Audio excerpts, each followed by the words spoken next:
დღემდე ეს არის ჩემთვის ყველაფერი. ჩემი გაუსაძლისი ტკივილი. საკუთარი თავი დავჩაქრე.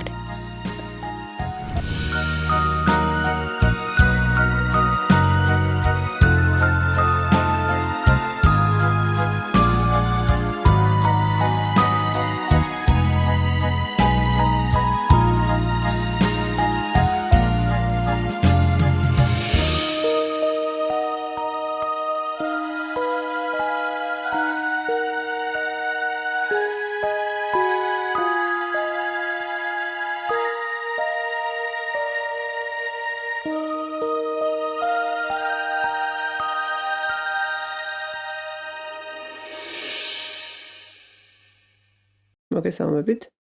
ჩვენი დღევანდელი ეპიზოდის სტუმარია ქალბატონი, სამგზის ემიგრანტი. მან დაიწყო მისი ემიგრანტობის გზა კვიპროსიდან, შემდეგ იყო იტალია და აგერ უკვე 9 წელია ის ცხოვრობს ირლანდიაში. მის ცხოვრებაში იყო ბევრი რთული მომენტი, იყო მარტოობა და იყო მძიმე დიაგნოზი, რომელსაც ღვთისმწყალობით ის მოერია. ჩვენი სტუმარია ქალბატონი თამარი კორკოტაშვილი. მოგესალმებით ქალბატონო თამარ. მოგესალმებით. როგორ ახართ? კარგად მადლობთ. როგორია თქვენი ცხოვრება დღეს ემიგრაციაში?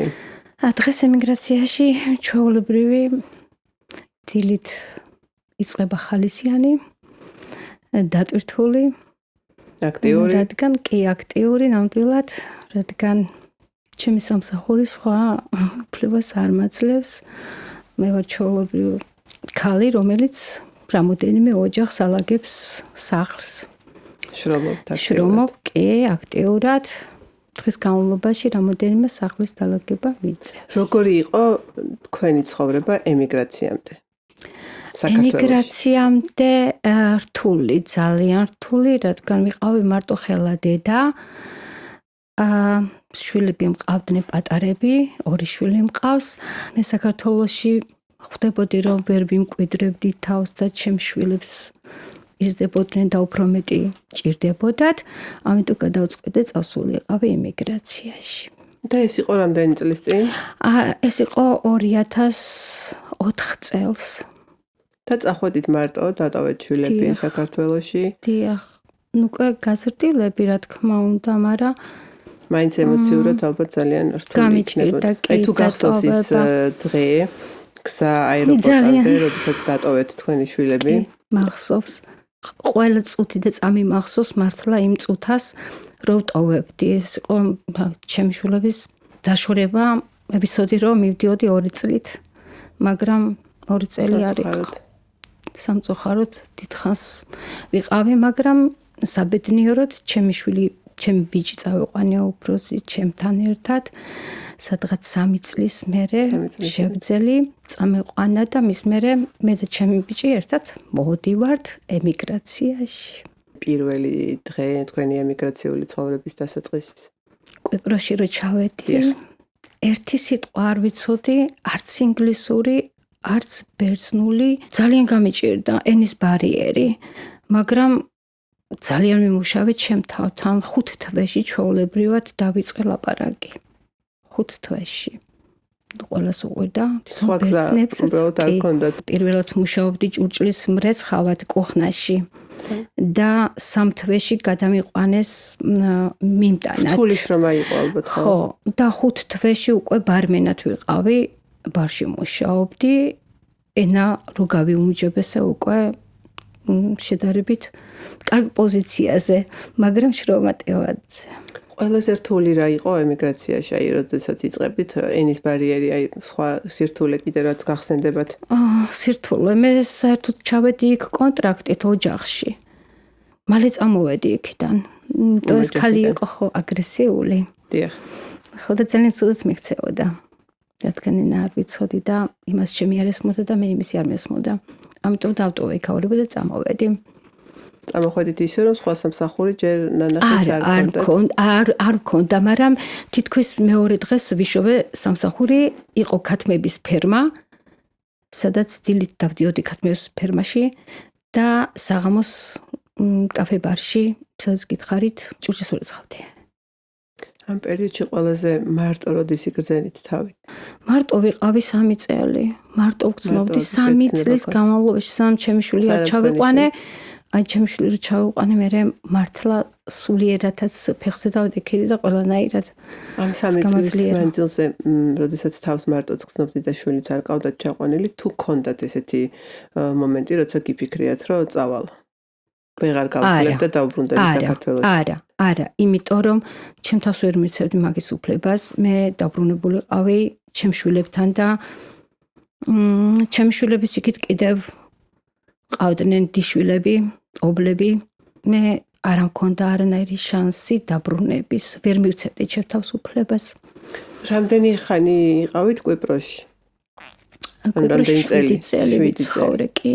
და შემდეგ დაიწყო უკვე მეორადი, ასე ვთქვათ, ემიგრანტობა, ეს იყო იტალია. დიახ, იტალია. მე რო დავბრუნდი, ანუ მე და ჩემი შვილი დავბრუნდით საქართველოში. ეს დაბრუნდით, გადაწყვიტეთ, რომ ხო, კი, უნდა დავბრუნებულიყავით და სასწრაფოდ უნდა წავსულიყავი სადღაც.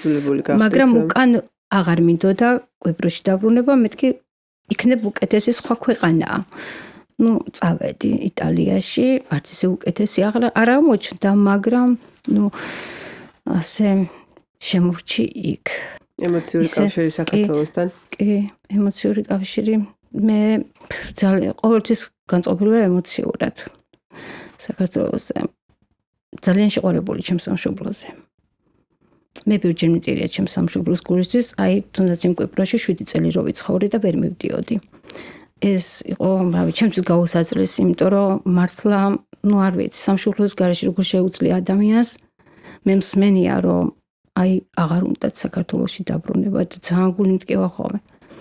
ეს შეიძლება რაღაც გაბრაზების გამოც არის, რომ შენს ქვეყანაში ვერ რეალიზდები და გიწევს ყველაფერს დატოვება. რა თქმა უნდა, მაგრამ რა ვიცი, ჩემ შემთხვევაში რაც უნდა გაბრაზებული ვიყო, მთავრობაზე თუ რაზეც, არ ვიცი, მთავრობა შენი სამშობლო არის. ხო, ჩემი სამშობლოა და მთავრობა იცვლება ხო, სამშობლო რჩება იქ, სადაც დავიბადეთ და გავიზარდეთ. ყველაზე მეტად რა გენატრებოდათ, ან რა გენატრებათ ეხლა საქართველოში? ჩემი ძმის საფლავი და დედის საფლავი ყოველთვის. სხვა არაფერი არ მინატრება.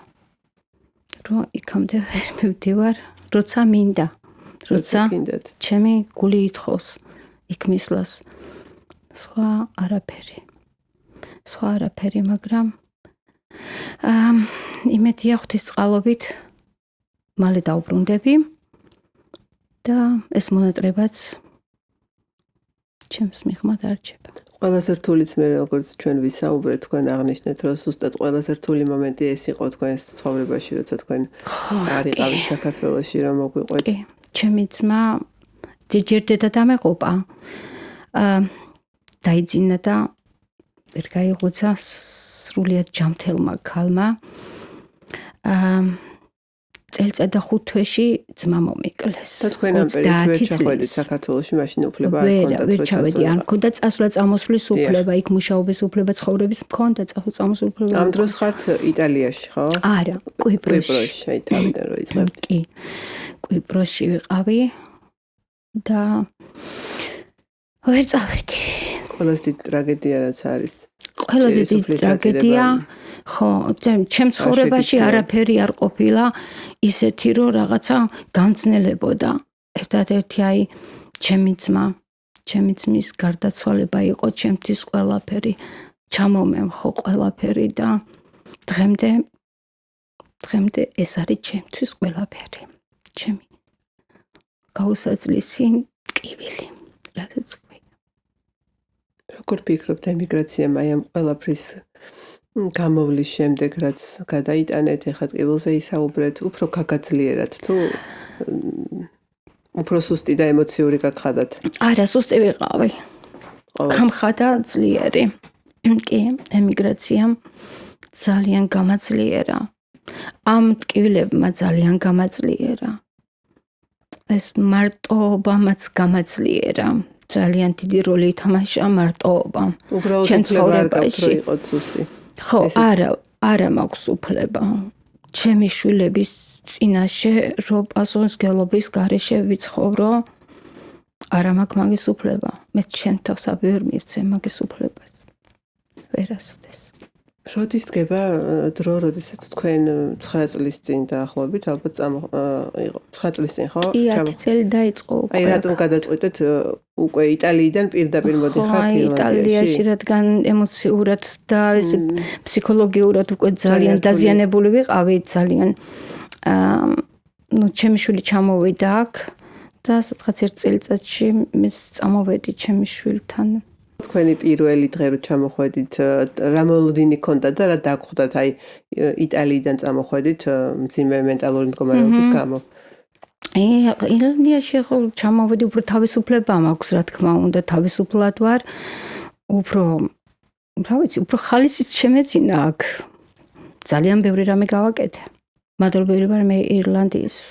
დაახლოებით თქვენს ცხოვრებაში ირლანდიაში ჩამოსვლის შემდეგ დგება ძალიან რთული მომენტი. და თქვენ იგებთ თქვენი დიაგნოზის შესახებ. ერთ საღამოს რაღაცა არ მომეწონა ჩემს სხეულთან, რაღაცა ისეთი ფორმა და ჩემს შვილს დაურეკე და ვუთხარი, რომ ჩემ პირად ექიმს დაურეკე ხვალ დილითვე. მამოგრაფიაზე რომ მივედი, არ მოეწონათ. ჩემმა პირადმა ექიმმა გადამამისამართა ონკოლოგიურ ცენტრში. უცბად გამიკეთდა ბიოფსია, ეხოს მერე რომ არ მოეწონათ პასუხი, იქ რაც დაინახეს, გაკეთდა ბიოფსია, სადაც სრულიად მარტო ვიყავი და ეს იყო საშინელება, ძალიან მტკივნეული. ამ დროს თურმე არავინ არ უნდა იყოს მარტო, როცა ბიოფსიას უკეთებენ. ის მომენტი იყო ჩემთვის ჯოჯოხეთი. პირველი ეტაპი, პირველი შოკი, გადავლახე, წამოვედი და თან ამ ყველაფრის მერე მე საჭეს დამჯდები და მივდივარ ამ ტკივილებში ჩემით. აი ამ დროს რაზე ფიქრობთ, რისი გეშინიათ, რა ემოციები გაქვთ? აი იმ წუთას არაფერი, უბრალოდ ტკივილი მტკიოდა, ის ტკივილი, რაც გამიკეთეს, რამოდენიმეჯერ ჩავიდნენ და ამოგლიჯეს ხორცი და ესე გაუტკივარების გარეშე. პროცედურა იყო თვითონ პროცედურა იყო საშინელი, ძალიან მტკივნეული. წავედი სახლში და გოგო, ჩემი შვილი გოგო საქართველოში ცხოვრობს, რომელიც იყო მესამე შვილზე ორსულად და მინდა უთხრა და ვერ ვეუნები. ერთადერთი გოგო მყავს, როცა რაღაცა მტკივა და მას ვეუბნები. მე ჩემ დასაც არ ვუყვები ხოლმე რაღაცა ჩემ ტკივილებს. ხო, ჩემ გოგოსაც ვერ ვეუნები ამ მომენტს, რომ მე ბიოფსია გამიკეთეს სასწრაფო წესით. რაღაცა უნდა მოხდეს ცუდი, ვიცი. სუსტად 8 დღე იყო გასული.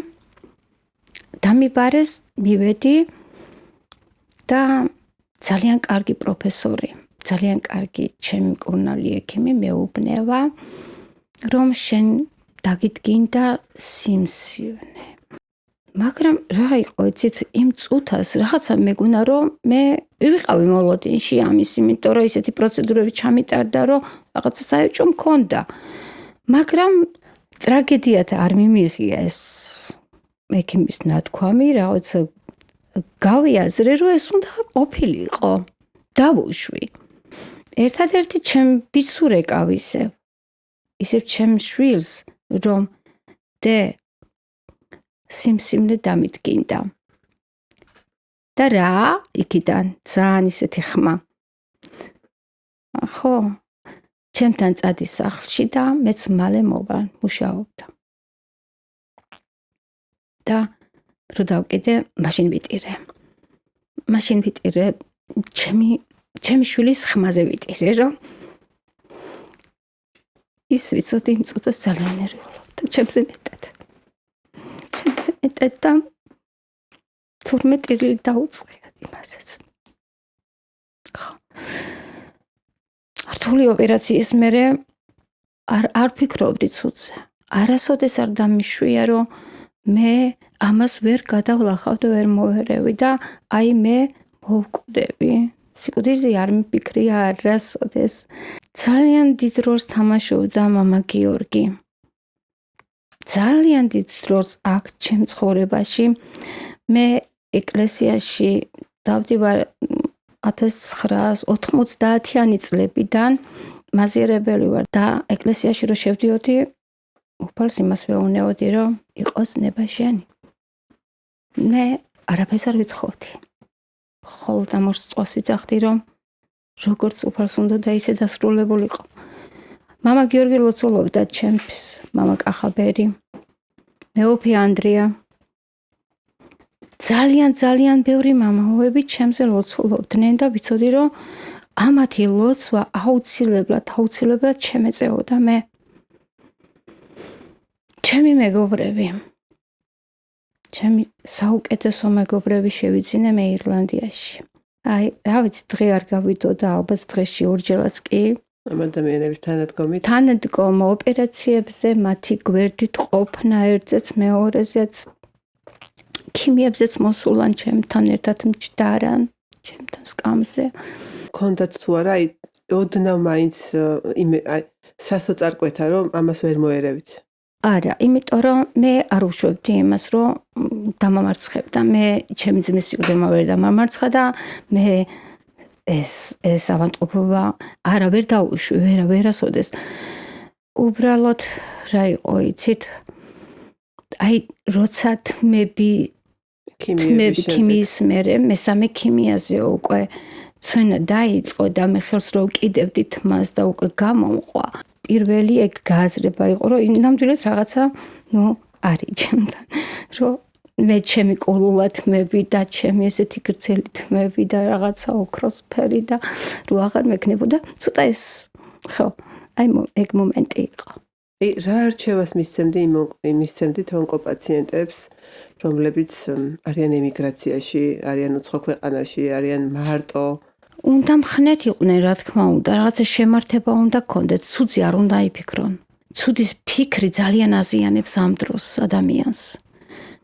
იმედი იმისი, რომ ყველაფერი კარგად იქნება. ხო, იმედი იმის, რომ ძალიან კარგად იქნება და შენ გვერდით არის უფალი, რომელიც დაგეხმარება. ექიმები და უფალი. მთელი ამ გზის მანძილზე თუ დაკარგეთ ისეთი რამე, რასაც ფიქრობთ, რომ ვეღარ დაიბრუნებთ? არაფერი. არც შინაგანად არ შევცვლი ვარ. მე არაფერი შემცვლია შინაგანად. რაც ვიყავი, მიჭირდა, მიხინდა, ბავშვობიდან მოვდივარ და ესეთი ვარ, არა, ვერაფერმა ვერ გამაბოროტა და ვერ შემცვალა. თავიდან რომ გიწევდეთ ამ გზის გავლა, რაც გაიარეთ? მიფიქრია. დიახ. მიფიქრია. აი, კიდევ რომ მოხდეს. აი, გადავლახავ თუ არა, კიდევ გავივლი თუ არა ამ მძიმე გზას. არ იყო იოლი გზა, უბრალოდ აი ახლა გადასახედიდან ძალიან რთული გზა გავიარე, მაგრამ რაღაც ეტაპობრივად ჩემ თავს რო ამხნევებდი, ხო, რაღაც ძალა უფრო მეტი მქონდა. ეხლა არ ვიცი, გამიჭირდება. თქვენი გზა ემიგრაციაში, რომელიც გამოიარეთ, იმ გადასახედიდან როცა იწყებდით, რომ იცოდეთ, რომ ეს ყველაფერი გელოდებათ, რაც ამ გზაზე შეგხვდათ? ისევ გავივლიდი? თუ ეცდებოდით, რომ საქართველოში ჩემი შვილებისთვის აუცილებლად გავივლიდი. რა არის თქვენთვის ბედნიერება? ბედნიერების შეგრძნებას რა გაძლევთ? ბედნიერების შეგრძნება? და ხართ თუ არა ბედნიერი? კი, ძალიან ბედნიერი ვარ. მყავს ჩემი საყვარელი ადამიანები გარშემო. ჩემი 5 შვილიშვილი, ჩემი ბრწყინვალე შვილები. თქვენი ცხოვრება რომ იყოს ფილმი. თქვენი აზრით რა ჟანრი იქნებოდა? ტრაგიკული. ან რომელ მელოდიას შეადარებდით თქვენს ცხოვრებას? მელოდიას ფესვებიდან. როგორ ფიქრობთ, სად არის თქვენი სახლი, საქართველოში თუ ირლანდიაში? ჩემი სახლი საქართველოში. ირლანდიაში ვერ იქნება. უბრალოდ ვერ იქნება. საქართველო მიყვარს ძალიან. და მალე დაუბრუნდები. ძალიან მალე. რას ურჩევდით ადამიანებს, ვინც ახლა იწყებს ან ფიქრობს, რომ დაიწყოს ცხოვრება ემიგრაციაში? ემიგრაციაში ცხოვრება ძალიან რთულია. ძალიან ბევრ რაღაცებთან გიწევს ჭიდილი, გამკლავება. უნდა იყოს ძლიერი, როგორც ფიზიკურად, ისე სულიერად. რისთვის უნდა მოემზადონ? ყველაფრისთვის ფიზიკური შრომიდან დაწყებული, მოთმინებამდე დამთავრებული. ყველაფრისთვის აბსოლუტურად. აუცილებელი არის ემიგრაციაში ძალიან დიდი მოთმინების უნარი. კი, აუცილებელია. თქვენი აზრით, როდის დადგება თქვენს ცხოვრებაში ის, როცა იტყვით, რომ თქვენი თავი ემიგრაციაში ამოწურეთ და უნდა დაბრუნდეთ საქართველოში? ძალიან მალე მოხდება, ჩემს შემთხვევაში უკვე საზღვარი აქვს ყველაფერს. საუბრის დაწყებისას თქვენ მითხარით, რომ არასოდეს არ გიფიქრიათ დასაწყისში თქვენი ემიგრანტობის დანებება და უკან დაბრუნება. მაგრამ ამ 21 წლის მანძილზეც არ ყოფილა ისეთი შემთხვევა, როდესაც თქვენ თქვით, რომ აღარ შემიძლია დავიღალე და უნდა გავჩერდე. იყო ეგ შემთხვევა კვიპროსში. იმიტომ რომ ძალიან ბევრს რომ მოვდი ფიზიკურად. ძალიან ბევრს. ჩემი შვილი მხედავდა.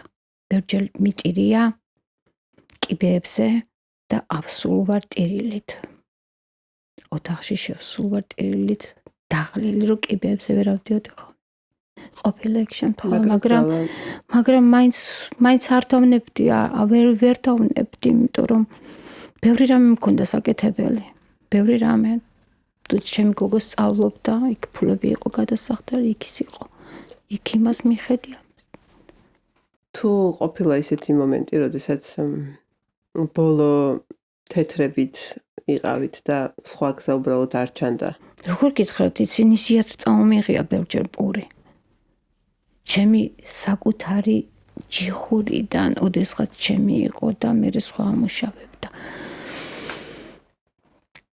არ ცხოვრობდი გაჭირვებით და არ ვიყავი მიჩვეული ამ გაჭირვებას. რაც შემდეგ მოვიდა. ხო, შემდეგ მოვიდა ისე, რომ მე ჩემ შვილებს ეჭამათ მთავარი იყო და დამეპურებინა და დაეძინათ. მე ჩემ თავზე არასოდეს არ ვფიქრობდი. იცით რა მინდა ჩვენი საუბრის ბოლოს კითხოთ. ჩვენ ვისაუბრებთ შვილებზე, ვისაუბრეთ მშობლებზე, ვისაუბრეთ სხვა თქვენს ავადმყოფობაზე, მაგრამ მთელ ამ ისტორიაში სად არის თამარი როგორც ქალი? ყველა ის პასუხისმგებლობა, რაც ნორმალურ შემთხვევაში შვილების მიმართ გადანაწილებულია, ჩვენ ქალებმა უმეტესწილად ავიღეთ ჩვენს თავზე და გვიწევს ძალიან რთული გზის გავლა იმისთვის, რომ უზრუნველყოთ ჩვენი შვილები, გავზარდოთ, დავაყენოთ გზაზე და ამ დროს ჩვენი როგორც ქალების ინტერესი ძალიან იკარგება და თითქმის აღარ რჩება. იცით, სარკეში როდესაც იყურებით და გიყურებთ ქალი თამარი. ეს ძალიან მტკივნეული თემაა.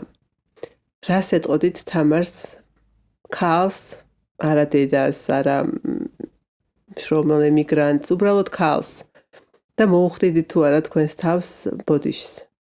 გაბრაზებულ ხართ თუ არა როდესმე თქვენს თავზე? კი, ძალიან ბევრჯერ გაბრაზებულ ვარ, ძალიან ბევრჯერ მინანია რაღაცებზე, აი ჩემთვის რომ ის მე ბედნიერებას მომიტანდა პირადად, ჩემთვის რომ იქნებოდა რაღაცა გადაგიდია თუ არა თქვენი პირადი, თქვენი შვილების ინტერესი? გადამიდია, კი, როგორ არა. მე ძალიან ცუდად მოვიქეცი ზოგადად ჩემ თავს. მთელი ჩემი აი ეს შეგნებული ცხოვრება, 34 წლის ვიყავი ემიგრანტი გავხდი. ძალიან ახალგაზრდა. და ხო, მის მერე ჩემ თავისთვის არ მიცხოვრია. არ მიცხოვრია ჩემ თავისთვის. ნანობთ? არა, რაღაც მომენტში არც ვნანობ. იმიტომ რომ მე ყოველთვის ჩემ შვილებს ვყურებდი. თუმცა მაინც როგორც ქალი თამარი. ხო, როგორც ქალი თამარი დავიჭაქრე. გაქვთ საბოდიშო საკუთარ თავთან? კი.